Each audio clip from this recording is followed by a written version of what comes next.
Assalamu alaikum, this is Mahmoud here, and in this video we're going to learn the most 3 verbs used in Egyptian Arabic.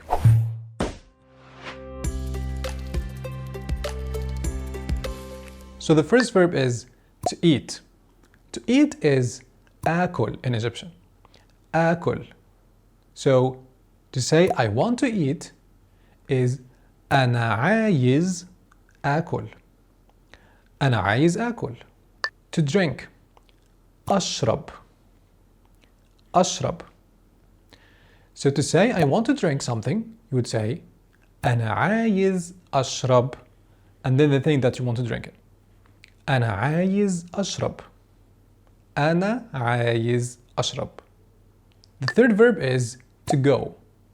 To go in Egyptian is أروح. أروح.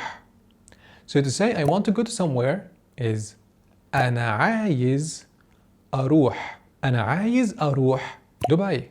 أنا عايز أروح wherever the place that you want to go. So أنا عايز آكل. أنا عايز أشرب.